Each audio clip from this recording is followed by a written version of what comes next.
تو میں نے ان سے کہا اب ہم پاکستان میں رہتے ہیں, اب ہم سے پہلے مشورہ تو لے لیتے. سارا ہر چھوٹی بڑی باتوں کا آپ مشورہ لیتے ہو, اتنی بڑی اماؤنٹ کسی کو دے رہے ہو, مشورہ نہیں لیا آپ نے.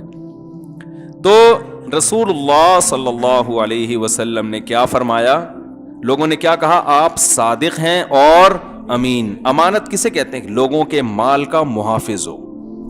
آنکھ بند کر کے کوئی آپ کے پاس 1 کروڑ روپے بھی رکھ دے نا, اسے یہ غم نہ ہو کہ یہ کھا جائے گا, یہ دائیں بائیں کر دے گا, اسے یہ غم نہ ہو. اسے پتا ہے کہ یہ اپنے پیسوں سے زیادہ میرے مال کی حفاظت کرے گا, یہ وصیت لکھ کے رکھے گا, فلاں کا پیسہ میرے پاس ہے, میں مر گیا تو اس تک کیسے پہنچائے جائیں. آج کل لوگوں کے پاس امانت رکھواؤ, قیمتی چیزیں ہوتی ہیں, وصیت ہی نہیں کرتے. بھائی آپ نے کیوں یہ فرض کر لیا کہ میں ہر وقت زندہ رہوں گا, کبھی بھی نہیں مر سکتا, یہ کیوں فرض کر لیا؟ آپ اگر دیکھو نبی صلی اللہ علیہ وسلم کی صحیح حدیث ہے بخاری کی, کسی مسلمان کے لیے جائز نہیں ہے کہ اس کا کوئی لین دین ہو, کوئی چیز اس پر ہو اور وہ اسے لکھے بغیر مر جائے.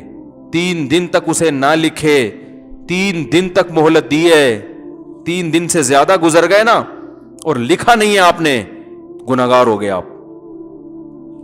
سمجھ میں آ رہی ہے بات کہ نہیں آ رہی؟ آپ دیکھو میں بہت نالائق انسان ہوں, لیکن میں ایک چیز کا اہتمام کرتا ہوں کہ ابھی میں مر گیا تو میرا جو مالی لین دین ہے وہ میرے وارثوں کو اس میں کنفیوژن تو نہیں ہوگی کہ کس کے پیسے کہاں پڑے ہوئے ہیں, کس کو کتنے پیسے دینے, یہ والی رقم کس کی ہے, اس تھیلے میں رقم کس کی ہے, بینک میں فلاں رقم کس کی ہے, کوئی کنفیوژن تو نہیں ہوگی. اس کی میں نے پہلے سے اتنی الحمدللہ تیاری کر کے رکھی ہے, ہر وقت اپڈیٹ کرتا رہتا ہوں. رات کو سونے سے پہلے سارے لین دین نا سب لکھتا ہوں, اسے اپڈیٹ کرتا ہوں, اور بتایا ہوا ہے کہ میرے مرنے کے بعد فلاں آدمی کے پاس پاسورڈ ہے, ٹھیک ہے نا, وہ اس لیپ ٹاپ میں گھس کے یہ پاسورڈ کھولے گا اور یہ مالی لین دین نکالے گا, سب بتایا. کیونکہ میں مر گیا تو کیا ہو سکتا ہے بھائی, یہ ایک چیز کا الحمدللہ لکھا ہوا ہے کہ یہاں تک میں نے لکھا ہوا ہے کہ گھر کی فلاں جو بھی قیمتی چیزیں یہ کس کی چیز ہے, ایسا نہ اس کے بارے میں جھگڑا کھڑا ہو جائے. یہ چیز ہے کس کی, یہ اس میں وراثت جاری ہوگی یا نہیں ہوگی, سمجھ رہے کہ نہیں سمجھ رہے؟ تو یہ لازم ہے, یہ واجب ہے.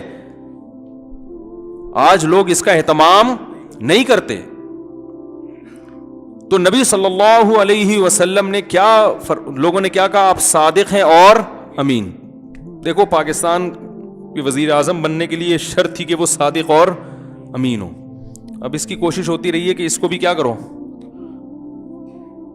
تاکہ جو پھر ایک شرط, ابھی تو یہی کوشش ہوگی کہ اس شق کو نکالو, کچھ دنوں کے بعد یہ شق آئے گی کہ شرط ہے کہ وہ جھوٹا اور چور ہو. یہ شک ڈالیں گے پھر. پاکستان کا وزیر اعظم یا صدر بننے کے لیے ضروری ہے کہ پرلے درجے کا کذاب, جھوٹا اور 1 نمبر کا چور ہو. تو شکر کرو اگر یہ شرط نکل بھی گئی نا تو غنیمت ہے, یہ والی شرط نہ آ جائے کہیں, یہ ڈر لگ رہا ہے ہمیں. تو جس زمانے میں یہ کوشش کی جا رہی تھی نا, ابھی نکالا اس شرط کو, نہیں نکالا نا, شکر ہے, باقی ہے نام کی حد تک ہے, لیکن چلو ہے تو نا.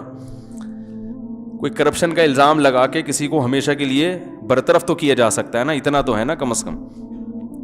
تو نبی صلی اللہ علیہ وسلم نے اپنے برحق ہونے کے لیے غار حرا کی عبادت کو پیش نہیں کیا.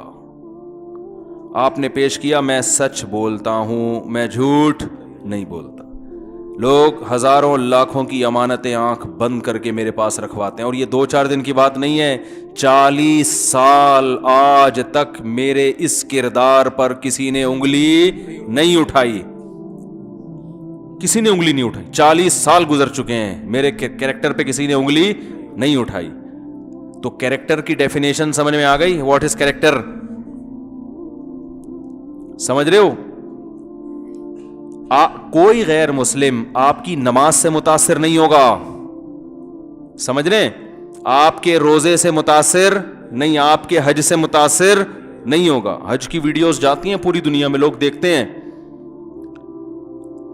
اگر کوئی غیر مسلم اسلام میں آئے گا نا, آپ کا کیریکٹر دیکھ کے آئے گا.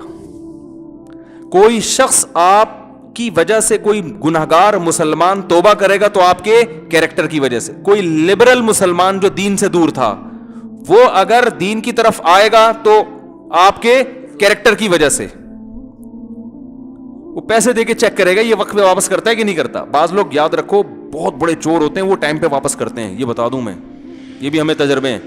مجھے تو اب ایسے آدمی سے زیادہ ڈر لگ رہا ہوتا ہے جو ٹائم پہ واپس کر رہے ہیں, کیونکہ مجھے ایسے بھی زندگی میں لوگ ٹکرے ہیں کہ ابھی ٹائم ہوا نہیں ہے, ٹائم سے ایک دن پہلے پیسے واپس کرنے آ گئے اور کہنے لگے یار اصل میں نا ہمارے نا طبیعت صحیح نہیں رہتی اگر میری جیب میں کسی کے پیسے ہوں. میرا کسی سے بزنس ہوا تھا تو وہ بندے سے کو میں نے پیسے دیے تھے, انویسٹمنٹ کی تھی. اب تو میرا تجربہ ہے دنیا میں اس سے بڑا بیوقوف کوئی نہیں ہے جو اپنے پیسے کسی کو انویسٹمنٹ کے لیے دے. کچھ تجربے ہیں جو میں انشاءاللہ مرنے سے پہلے لکھ کے دنیا سے جاؤں گا اپنی اولادوں کو وصیت کروں گا. جب بھی کسی کو پیسے دو تھوڑے دن تک صحیح چلے گا, اور وہ صحیح اس لیے چل رہا ہوگا تاکہ اعتماد بحال ہو جائے, زیادہ بڑی رقم نکال کے بھاگ جاؤں میں. اللہ ماشاء اللہ دنیا میں اچھے لوگ ہر جگہ ہوتے ہیں, لیکن ہوں گے, اللہ کرے ایسا ہو. تو ایک دن پہلے پیسے دینے آ جاتا. میں نے کہا بھائی خیریت, ابھی تو ٹائم ہوا نہیں, آپ پہلے سے ہی پروفٹ دینے آ گئے. کہہ رہے ہیں یار اصل میں مسئلہ یہ ہے مفتی صاحب, کسی کی پیسے میری جیب میں ہو نا میرے کو نیند نہیں آتی, بس مجھے کچھ پتہ نہیں ایسا کچھ فیل ہوتا ہے. میں نے کہا یا اللہ میں نے سوچا اس اگلا بیان اسی کا کرواؤں گا میں. ایسے ایسے مجھے نا خیالات آنا شروع ہو گئے کہ یار یہ تو ہمیں اس سے سیکھنا چاہیے بھائی. وہ ہوا یہ تھا کہ اعتماد بحال کرنے کے لیے نا, کیونکہ جب آپ انویسٹمنٹ کرتے ہو پروفٹ آتا ہے وقت سے پہلے دینا شروع کر دے ایڈوانس میں کہ حساب کل کر لیں گے ایڈوانس میں فی الحال یہ پکڑ لیں, تو آدمی پھر اچھا یہ بات لوگوں کو بھی پتہ چلتی ہے تو لوگ بھی رابطہ کرتے ہیں. کوئی ہے ایماندار آدمی مفتی صاحب, ہاں جی ایک ہے, ہمیں تو ایک دن پہلے دے کے چلا جاتا, سب میرے پیسے بھی اس کو دیتے, فلانے کے بھی اس کو دیتے, سب پیسے لے کے طبیعت سے ماشاء اللہ. کتنے سال ہو گئے, میرا خیال ہے 15 سال ہو گئے ٹھیک ہے 15 سال ہو گئے, بندہ پتہ نہیں گیا کہاں وہ. اب تو 15 سال بعد نظر بھی آئے گا تو پہچاننے میں تھوڑی آئے گا, 15 سال میں تو آدمی کی شکل ہی چینج ہو چکی ہوتی ہے. شناختی کارڈ کے ٹھپے میرے پاس رکھے ہوئے ہیں. اب ان ٹھپوں سے ہوگا کیا, وہ جو اسٹیمپ پیپر پہ نا انگوٹھے بھی لگے ہوئے, وہ کس کے پاس انگوٹھا لے کے جائیں. وہ بزبان حال مجھے کہہ رہے ہیں جب میں اسے ٹھپے لگواتا ہے نا اسٹیمپ پیپر پہ کہ شریعت نے لکھنے کا حکم دیا ہے, تو مجھے بزبان حال کہتا ہوگا انہی ٹھپوں سے پیسے نکلوانا ٹھیک ہے نا. یا تو انگوٹھا دے کے جاتا ہے نا پورا, تو شاید آ جاتا یار میرا ایک انگوٹھا رہ گیا ہے, ٹھپے میں کیا رکھا ہے بھائی بتاؤ نا. لوگ کہتے ہیں ہم نے نا پیسے دے کے اسٹیمپ پیپر پہ ٹھپا لگوایا ہے. او بھائی کچھ بھی نہیں ہو سکتا ٹھپوں سے, زیادہ زیادہ ایف آئی آر کٹوا سکتے ہو کہ بھائی یہ اسی کا ہے, تو ایف آئی آر سے کیا ہوگا, اس کے خلاف کیس ہوگا تو پکڑائی میں نہیں آئے گا, پکڑائی میں آ گیا تو عدالت میں جا کے کہہ دے گا نہیں ہے. عدالت گھر جا کے تھوڑی پوچھے گی کہ ہے کہ نہیں ہے, عدالت کہے گی بھائی نہیں ہے تو کہاں سے دو گے بھائی, چل نکل. وہ اور تحفظ دے دے گی عدالت اس کو, بولے اب اس کو چھیڑنے کی کوشش کی نا اچھا نہیں ہوگا بتا رہے ہیں. پھر وہ آپ کے سامنے دندناتا ہوا گھومے گا, بولے اب تو نکلوا کے دکھا. اب اگر اس کو کچھ ہو گیا تو آپ کو خطرہ یہ ہے کہ آپ پہ بلی آ سکتی ہے کہ اس نے مارا ہے. اب آپ اس کی حفاظت کی دعا مانگو گے, اے اللہ اس کو زندہ سلامت رکھنا, اس کو ڈینگی سے بھی نہ مارنا. صحیح ہے. وہ ایک مجھے واقعہ یاد آتا ہے, زمانے جاہلیت میں ایک شاعر تھا, تو اس نے اپنے سوتیلے بیٹے کی بہادری پر ایک پوری ایک شاعری کی ہے نا. وہ ہم شاعری زمانے جاہلیت کی جو نبی صلی اللہ علیہ وسلم سے 40 سال پہلے کے شاعر گزرے ہیں نا, ان کی شاعری بھی ہم پڑھتے ہیں عربی ادب کو سمجھنے کے لیے. تو اس نے کسی خاتون سے شادی کی, بیوہ خاتون سے. اس کا ایک سوتیلا بیٹا بھی تھا. بیٹے کو اپنی ماں کا شادی کرنا پسند نہیں تھا, وہ سوتیلے باپ سے نفرت کرتا تھا.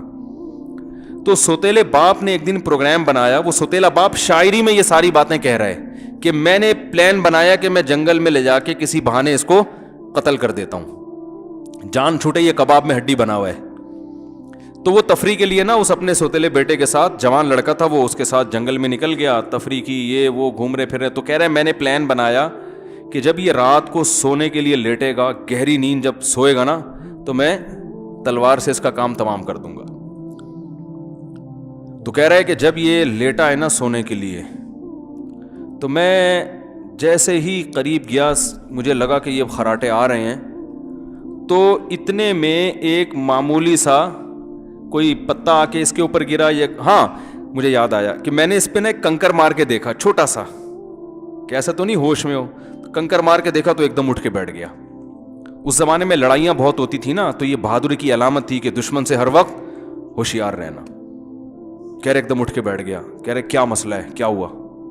تو میں نے کہا کچھ بھی نہیں, وہ کہیں سے کنکر آ کے گرا ہے. اچھا ٹھیک ہے. کہہ رہے پھر دوبارہ لیٹ گیا. اب یہ بیدار ہونا نا اس زمانے میں بہادری سمجھا جاتا تھا. ایسے نہیں سو رہے ہیں کہ ایک ٹانگ ادھر جا رہی ہے, ایک ٹانگ ادھر جا رہی ہے, پڑے ہوئے خراٹے لے رہے ہیں, جو مرضی جو کچھ بھی کر کے چلا جائے. ایسا نہیں ہوتا تھا. یہ بہادری کی علامت سمجھی جاتی ہے. بھائی سوتے ہوئے بھی ہوشیار ہو کے سوتے ہیں, تو یہ بہادر آدمی کی علامت ہے. تو پھر وہ سو گیا. پھر کہہ رہے میں نے ایک کنکر مار کے دیکھا, پھر اٹھ کے بیٹھ گیا. کیا مسئلہ ہے؟